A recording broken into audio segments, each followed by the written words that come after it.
Vamos ministrar uma paraxá hoje, estatuto. Abra sua Bíblia em Números 19. Vamos ler alguns versículos. Vamos aprender algumas coisas novas. Números 19, 1 diz assim: Disse mais o Senhor a Moisés e a Arão: Esta é uma prescrição da lei que o Senhor ordenou, dizendo: Dize aos filhos de Israel que vos traga uma novilha vermelha, perfeita, sem defeito, que não tenha ainda levado jugo. Entregá-la-eis a Eleazar, o sacerdote.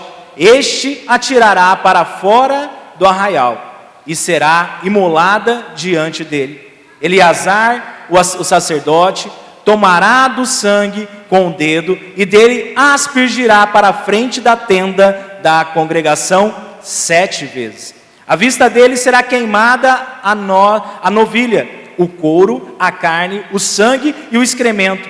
Tudo se queimará. E o sacerdote, tomando pau de cedro e estofo de carmesim, os lançará no meio do fogo que queima a novilha. Então o sacerdote lavará as vestes e banhará o seu corpo em água, e depois entrará no arraial e será imundo até a tarde. Também o que queimou lavará as suas vestes com água, e a água banhará o seu corpo, e imundo será até a tarde. Um homem limpo ajuntará a cinza da novilha e a depositará fora do arraial, num lugar limpo, e será ela guardada para a congregação dos filhos de Israel, para a água purificadora, é oferta pelo pecado. E o que apanhou a cinza da novilha lavará as vestes e será imundo até a tarde. Amém? Confuso? Um pouco confuso. Mas isso nos ensina um princípio tão maravilhoso. Essa ovelha, esse boi vermelho, essa vaca vermelha, esse animal, ele tinha alguns aspectos que nos lembra alguma pessoa.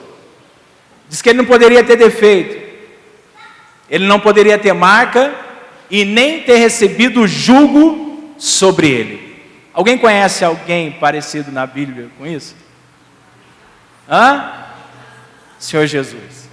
Essa ovelha, essa vaca, esse boi, ele representa, testifica Jesus Cristo de Nazaré.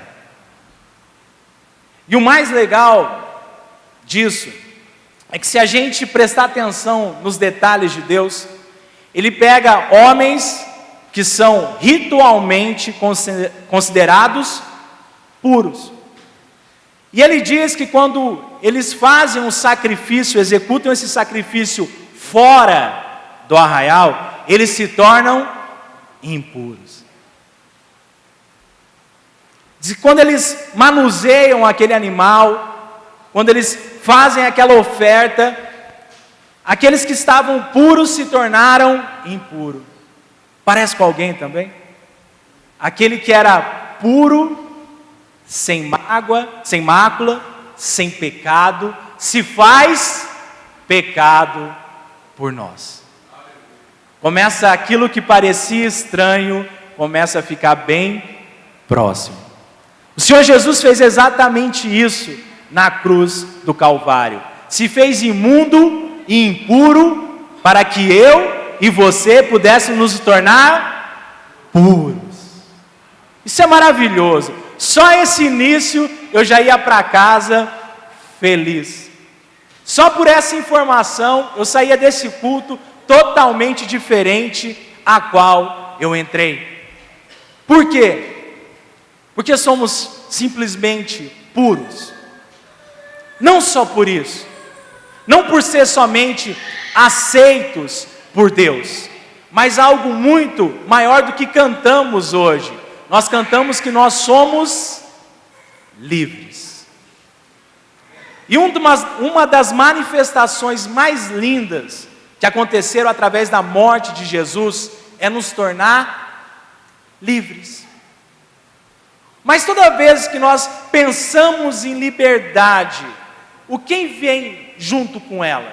Quando você declara que você é livre de um lado, com a sua mão direita, o que a sua mão de esquerda te lembra? O pecado. É engraçado que declaramos a liberdade de um lado e recebemos a acusação do outro. Entendemos que Jesus se fez imundo para que nós pudéssemos sermos puros diante do Senhor. Mas o que impede que eu e você verdadeiramente viva esse conceito de ser livre de forma plena? A liberdade que Deus nos dá não é simplesmente para vencer algo da carne. Nós ficamos tão no primeiro estágio da libertação, porque o primeiro estágio da libertação ele é mais palpável. O primeiro estágio da libertação ele é mais perceptivo, porque a palavra diz: aquele que roubava, não roube mais. Aquele que traía, não traia mais. Aquele que blasfemava, xingava, não faça mais isso. E nós vencemos isso. Amém, igreja? Amém? Amém. Que seja por um tempo, mas vencemos. Talvez de vez em quando nós damos uma derrapada, uma escorregada, mas mesmo escorregando, João disse: confie em Cristo, porque nós temos um advogado que é bom, e ele não perde causa. E todo tempo e fora de tempo, nós somos tirados da escravidão da mão do diabo. Amém, igreja? Mas aí eu me pergunto, e pergunto para você: nós fomos livres para quê? Para que a gente foi livre? Por que você enxerga, ou o que você enxerga nessa liberdade?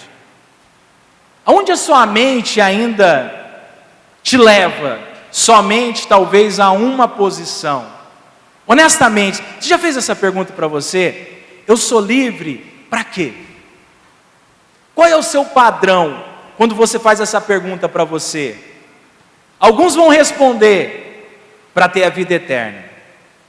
Talvez passe isso pela sua cabeça.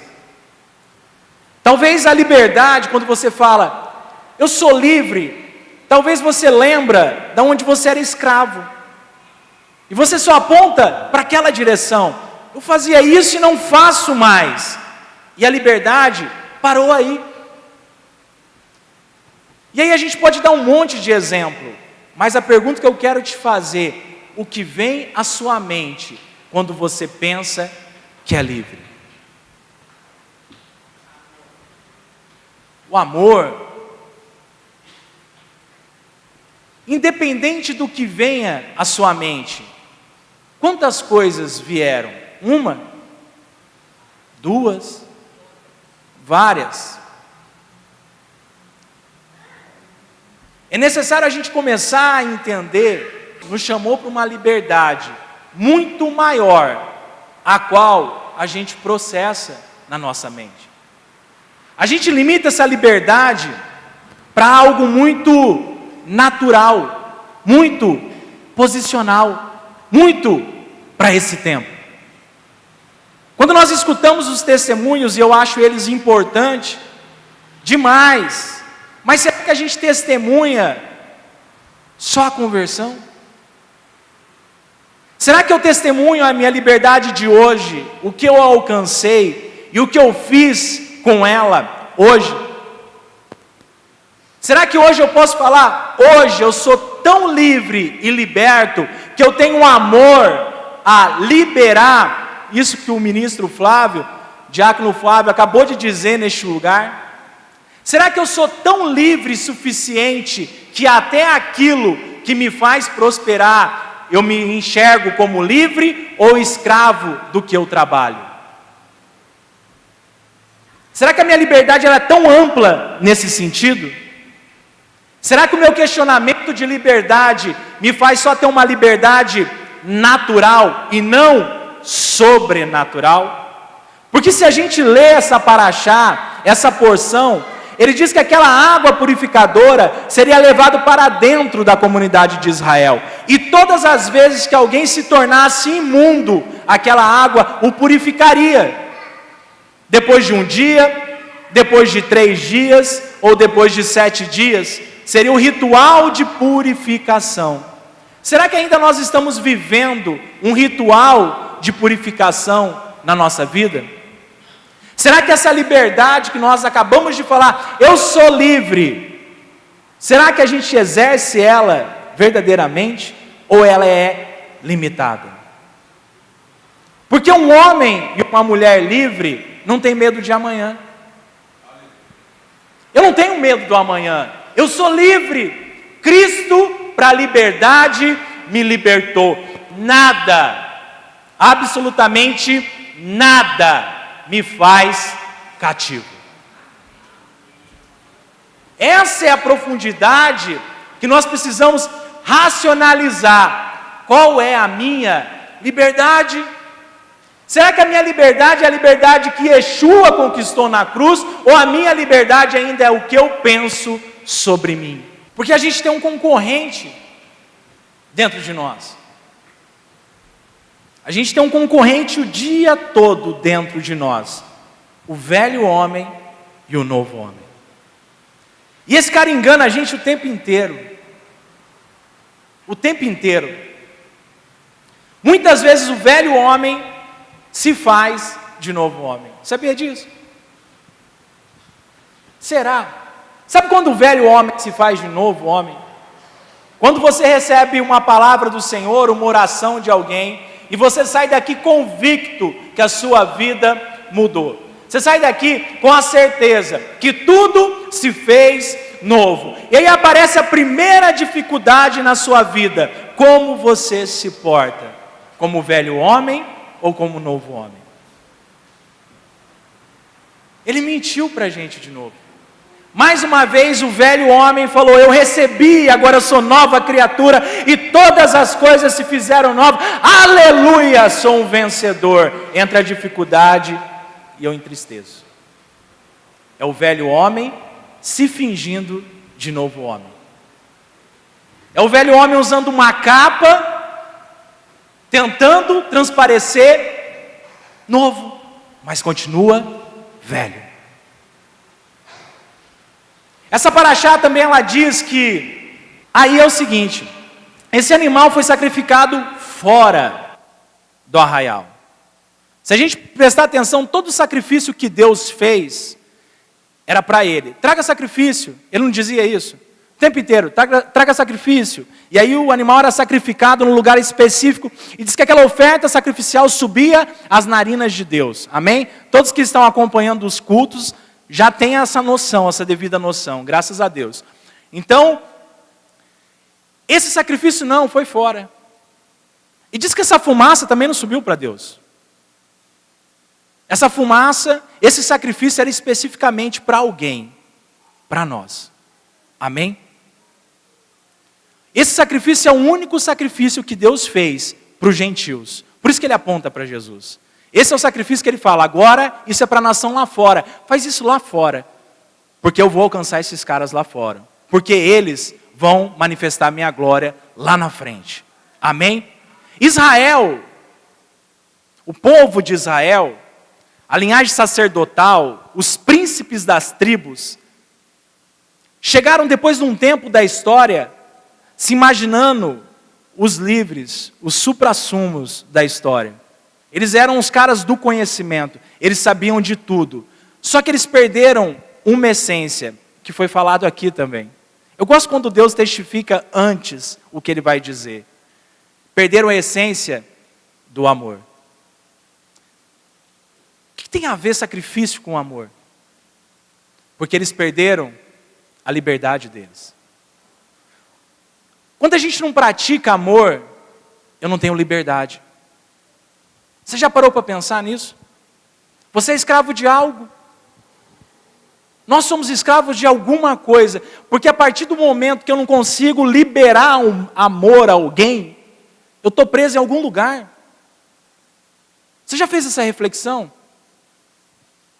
Quando eu não consigo transmitir algo para alguém, seja com as minhas palavras, seja com os meus bens, eu estou preso em algo, eu não sou livre.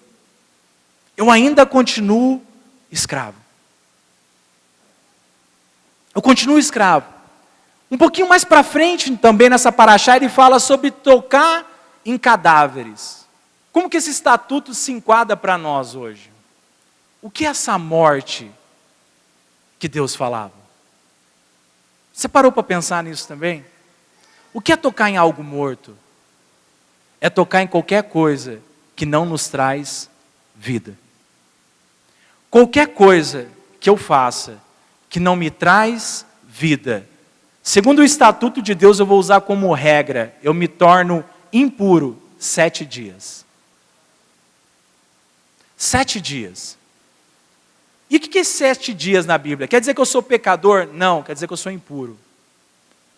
E por que Deus permitia essa impureza durante 7 dias? Você já parou para pensar?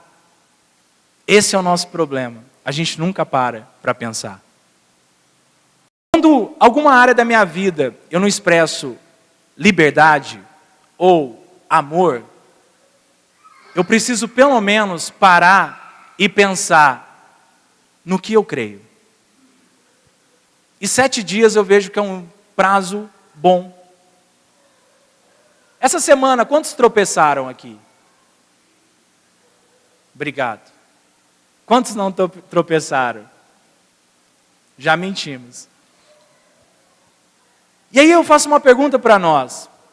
Vivemos os 7 dias por ter tocado em algo morto? Separamos 7 dias para pensar nas nossas atitudes? Honestamente, irmão, você fez isso? Seja qual foi o deslize que você fez, contra alguém, contra você mesmo, uma palavra mal colocada, uma atitude errada, um pensamento errado. Porque quando eu não penso nisso, eu estou perdendo uma grande oportunidade de viver livre disso. Quando eu não paro e medito no que eu estou fazendo, eu não me torno livre nunca. Porque o velho homem continua a exercer poder sobre mim. A minha velha natureza, que talvez se fantasiou de nova por muito tempo, continua a ser manifesta dentro de mim. Mas isso é para peso para nós? De maneira nenhuma. Porque através do sacrifício de Jesus, nós temos redenção do pecado. Mas sabe de uma coisa? Eu não quero falar hoje sobre pecado. Por mais que a ceia, uma mensagem propícia, eu não quero falar sobre pecado, porque o pecado não exerce mais poder sobre nós. O pecado não mais nos escraviza. Essa é a mensagem da cruz. Nós somos livres do pecado, livres do juízo, graças à misericórdia de Deus. Eu não posso esquecer isso, porque quando eu esqueço isso, a minha liberdade, ela é roubada. Ele me rouba a liberdade, porque eu não consigo combater a minha atitude, e eu fico preso ao pecado, que traz jugo, que traz peso, que traz carga. Mas esse animal, e depois Jesus levou sobre si toda a carga. O jugo, que era pesado, se fez leve. Então, peraí, se eu não tenho mais a natureza do pecado habitando em mim, se eu não sou mais escravo de nada, se nada me prende mais, por que eu não vivo o melhor nesse tempo? Por que eu não vivo as promessas a qual a Bíblia ela fala que eu vou viver? Por que eu não consigo viver de maneira natural, poder pegar em promessas? Talvez eu ainda estou preso a mim mesmo. Talvez a minha garantia sou eu. Já escutamos isso. Quem te garante? Minha garantia sou eu. Meu bigode me garante. A minha palavra me garante. Pobre homem que somos. Não somos nada diante de Deus. Quem nos garante é Deus. Quem nos sustenta é Deus. Quem move a minha e a sua vida é Deus. Não sou eu que me movo, mas o Deus que habita em mim me faz mover como vitorioso e triunfante sobre qualquer área da minha vida. Amém, igreja? Aí sim eu sou livre. Moisés, leva esse povo para a liberdade. Quem vai nos libertar? O Deus eu sou. Esse vai nos libertar. Quem vai te libertar? Quem vai me libertar? É o nosso Deus Todo-Poderoso. Mas quando eu esqueço isso, eu volto a viver por mim mesmo. Todas as vezes que eu esqueço que eu fui liberto para ser livre, todas as vezes que eu esqueço que há um Deus poderoso que guia a minha vida, todas as vezes que eu baseio as minhas emoções, as minhas atitudes e os meus sentimentos em mim mesmo, eu vou perder. Todas as vezes. Vamos tropeçar todas as vezes. Não há vantagem sobre nós. Nenhuma. Amém, igreja? Porque eu estou movendo isso em vocês hoje? Porque tem muitas pessoas nessa noite que vão ser libertas de vocês mesmos. Vamos ser libertos de nós mesmos. Precisamos ser livres da natureza antiga que pensa, que manifesta algo novo, mas continua sendo velha.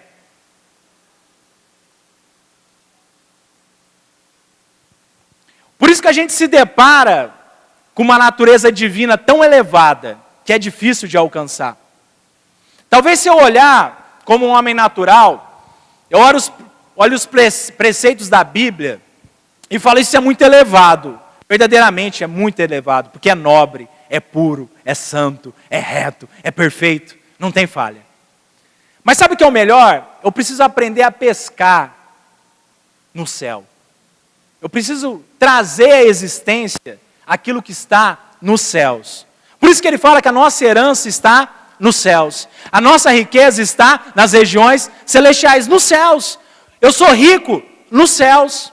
Eu não sou rico aqui, eu sou rico lá no céu. Mas quer dizer então que eu vou ser rico só no céu? Não, irmão, eu preciso trazer a existência das coisas espirituais para o meu mundo natural. Esse é o trabalho para a gente se tornar livre. Porque enquanto eu caminho pela perspicácia do homem, eu sou preso. Eu sou preso. Mas quando eu caminho de acordo com a perspicácia de Deus, eu sou livre. Se eu olhar hoje para alguém e falar, irmão, deixa Deus te usar, Jaqueline, hoje. Deixa, pastor. Não, deixa Deus te usar, irmã. Deixa. Se ela buscar e eu falar, o Senhor quer te mover numa oferta, eu falar, lascou. Não vai dar para ser usada. Hoje não dá. Mas talvez daqui um tempo vai dar. Porque o meu homem natural está falando no meu homem de baixo, não no meu homem livre de cima. Porque o homem livre de cima, ele arroja. Ele é arrojado. A resposta dele é arrojada. A atitude dele é arrojada. O que ele se move é arrojo. Não é sobre o que ele vê. Caleb e Josué viam gigantes, se moviam como homens de cima, não como homens de baixo. Davi viu Golias, se moveu como homem de cima, não como homem de baixo. Dá para entender a liberdade? Nada parava esses caras. Nada paralisava um homem que tinha revelação, que era livre através do poder de Deus. Muitas vezes eu tenho certeza que é o homem de cima agindo, aí no final era o homem de baixo. Falei, oh Deus, por que eu confundi? Porque ainda eu sou preso nas minhas habilidades. Ainda eu sou preso no que eu sei. Rejeitai todo conhecimento humano. Joga fora ele e deixa Cristo ser o seu cabeça. Deixa toda a revelação, todo o sofisma, toda a altivez que caia contra o conhecimento de Cristo. Não uso isso nenhuma vez nos meus negócios. Não uso isso nenhuma vez na minha vida. Vou tomar uma decisão, me torno ainda como um homem escravo. Porque toda decisão eu coloco risco. E quando eu coloco risco, eu posso perder. E quem perde é escravo, não livre. Porque se eu não tiver consciência disso, eu não avanço. Eu não avanço. Eu tenho vontade de avançar, mas não consigo avançar. Eu até avanço, mas não sustento. Eu não chego até o final. Eu começo, mas chega no meio do caminho. O homem escravo manifesta mais uma vez.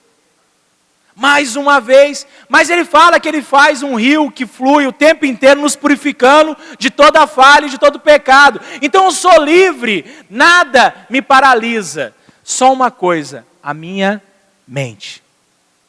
A minha mente me trava. A minha mente me paralisa. Porque minha mente é voltada para mim. A minha mente só tem um ciclo de memória. É a memória perfeita. Lembra de coisas até da infância. Coisas até da infância ela traz a memória. E toda a minha atitude está voltada lá. Já parou para pensar nisso? Tudo que a gente faz é a mesma atitude de tempos atrás. Porque a gente se envolveu numa religião, numa religiosidade tão grande, e a gente não se analisa mais. A purificação do pecado não é para ser analisada, é para ser vivida. Ela é para ser aceita e rompida. Ela não precisa ficar meditando. Nós já sabemos a letra. Mas uma meditação que nós não fazemos é, por que fazemos isso ainda? Por que eu me porto assim? Quem está me prendendo ainda? Talvez seja uma mágoa. Talvez seja uma falta de liberação de perdão. Talvez seja porque um dia eu falhei, e aquele dia é mais forte do que o dia da minha vitória ainda. Eu estou preso lá. Mas a gente não para, pensa e medita. A gente continua vivendo como se Deus fosse agir em tudo. É engraçado isso. Enquanto a gente viver achando que Deus vai fazer aquilo que nós precisamos fazer, as coisas não vão para frente, igreja. Eu preciso ser maduro para entender que eu sou livre. Fala comigo, eu sou livre. Então, por que somos paralisados? Eu preciso meditar de dia e de noite. Qual é a área que te paralisa? Qual é a área que você ainda está paralisado? Sentimental? Pensa pela palavra. Por que eu não tenho a plenitude nessa área ainda? É finanças? Pensa como a Bíblia pensa. Porque eu não administro as coisas, ou não recebo as coisas, como a palavra diz, medite 7 dias, e a sua vida vai mudar. 7 dias, e a sua vida vai mudar. Mas sabe qual é o nosso problema? Tem um versículo decorado, pastor, na cabeça, o Senhor é meu pastor e nada me faltará. Hipocrisia, palavra sem vida, palavra logos, nunca foi rema em nós. Quando eu respondo as coisas com o versículo bíblico, é a pior coisa que existe na face da terra. Porque eu nem parei para pensar no que eu estou falando. Ou melhor, prego adesivo no carro, que fica mais legal ainda. Jesus te ama, eu tenho vontade de descer e falar, cara, você nem conhece ele. Me apresenta ele aí, vamos ver se você sabe falar dele. É hora da gente começar a entender umas coisas para nós. Igreja, nós não somos levianos. Nós temos que ser homens e mulheres centradas na palavra de Deus. Mas para eu ser centrado na palavra de Deus, eu preciso meditar sobre a palavra de Deus. Mas meditar sobre a palavra de Deus não é abrir sua Bíblia todo santo dia e ler ela.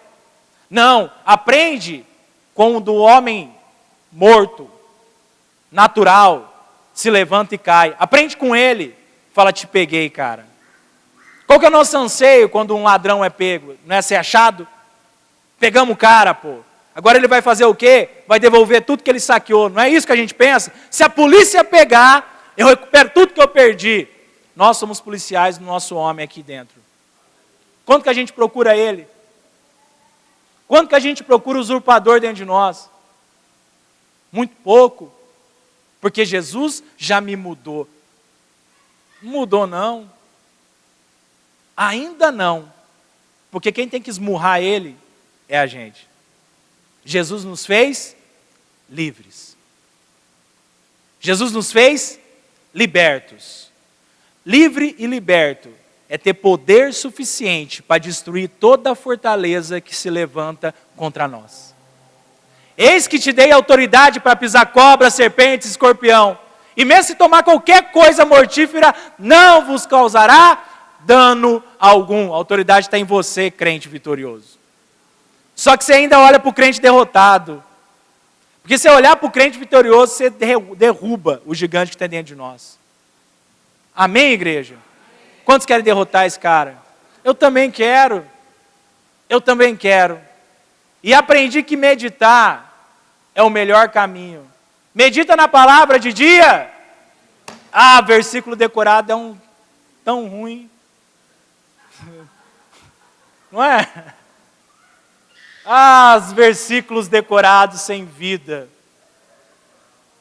Repito a frase, não pratico o sistema e continuo como um homem derrotado.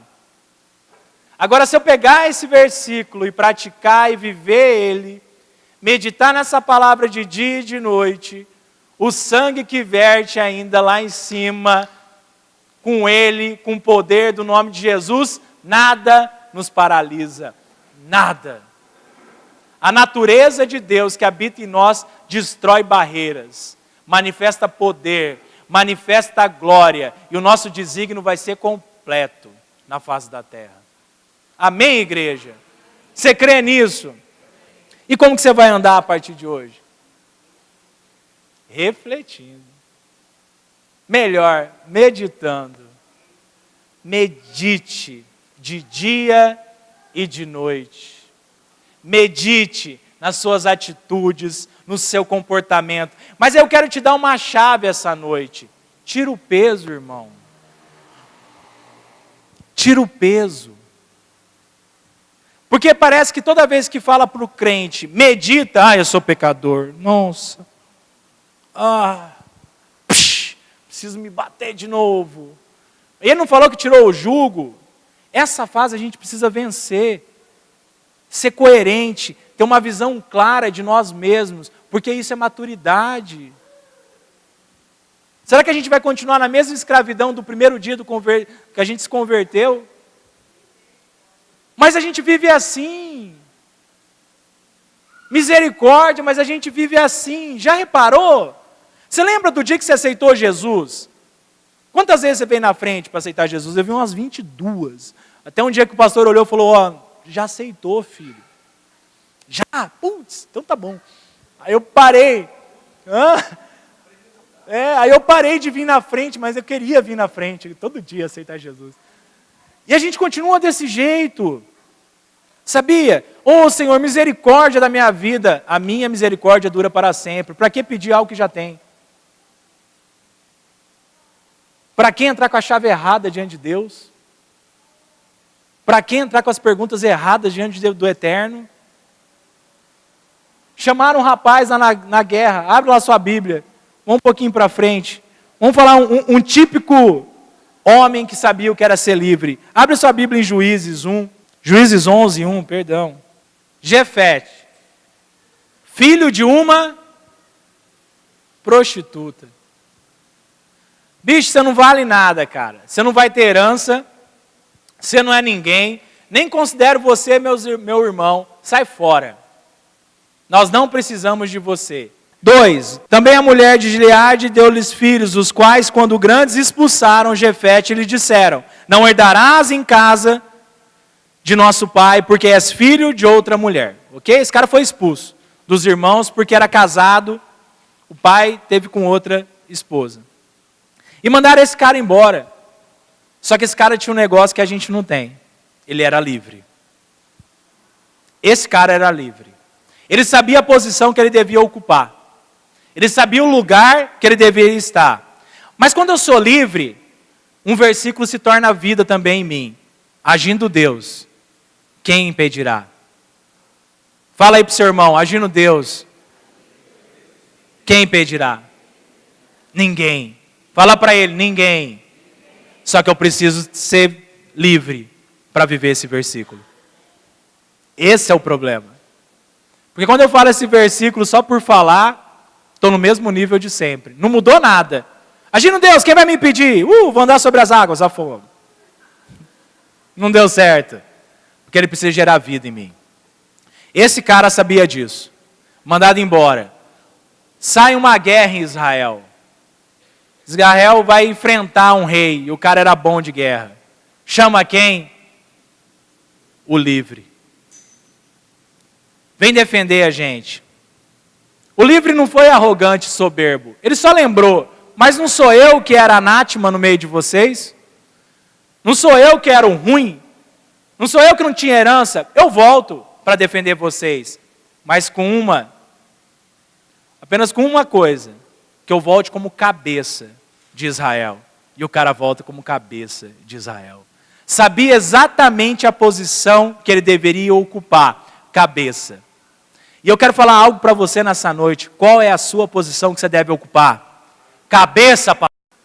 Essa é a sua posição de cabeça, não cauda. Versículo decorado, mas quando gera vida, uau, arrebento, vou para cima. Eu sou cabeça. Quantos são cabeça aqui? Amém. Um homem livre sabe que ele é cabeça e não cauda. Ele sabe. Por que ele sabe? Quem agiria por ele? Deus. Deus encheu ele de habilidade. Como encheu você. Mas pastor, você disse há um tempo atrás que eu não podia olhar para mim. Não pode mesmo. Olha para Deus, sabendo que a força vem dele, mas usa a habilidade que ele te deu. Aí você é vitorioso. É diferente de saber que eu sou habilidoso e vou vencer pelas minhas habilidades. Não. Pelas nossas, não. Por Ele.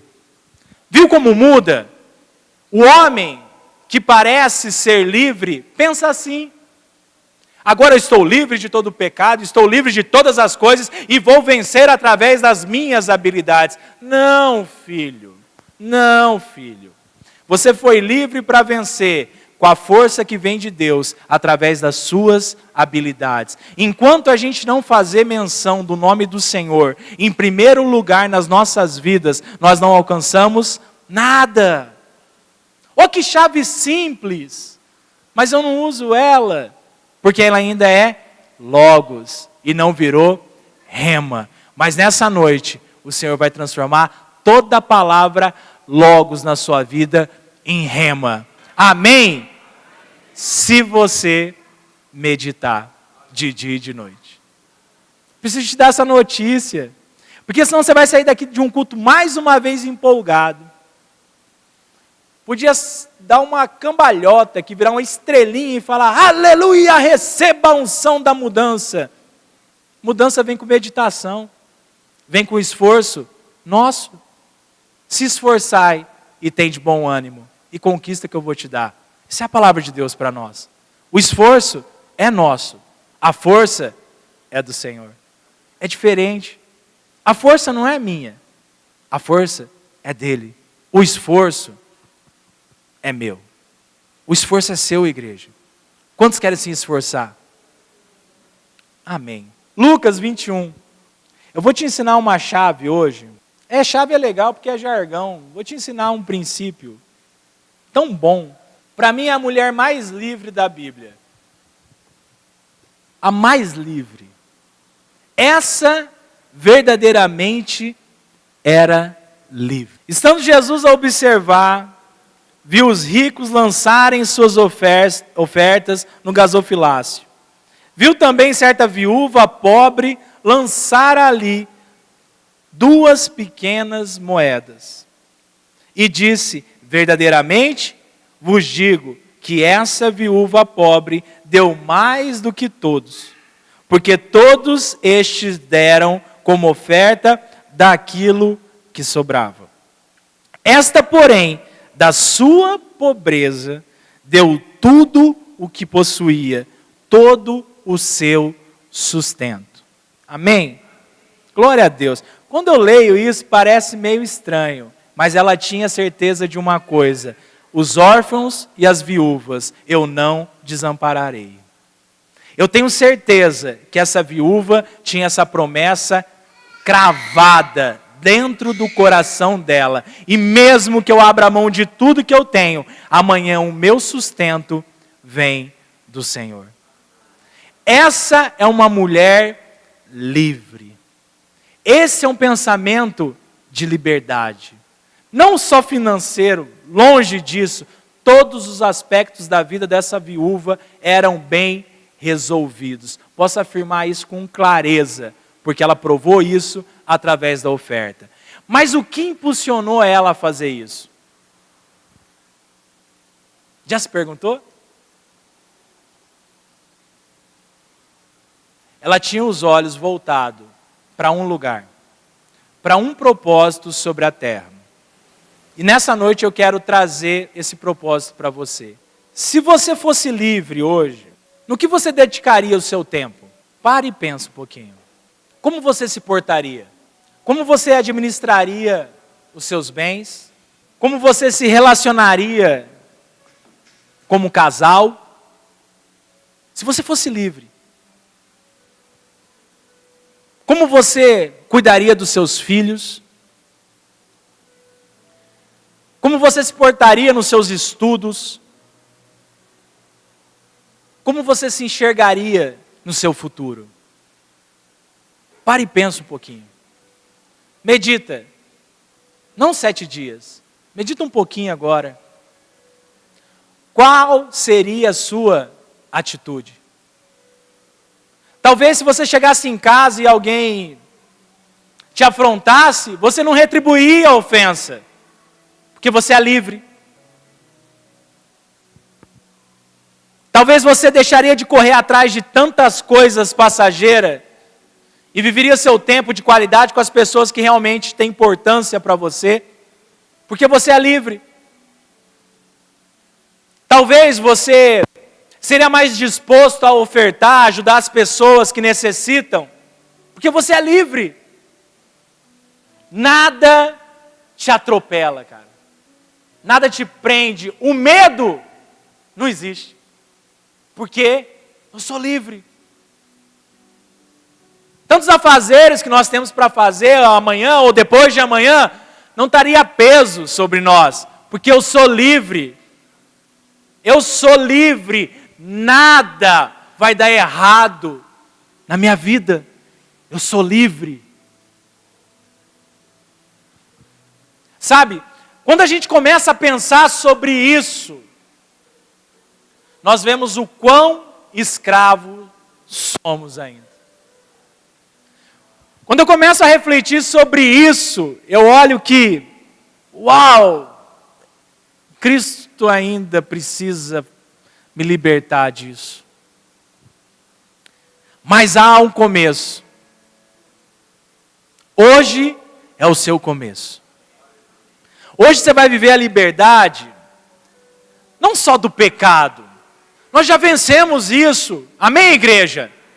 Já vencemos isso. É outro estágio. Vira fita, roda o disco.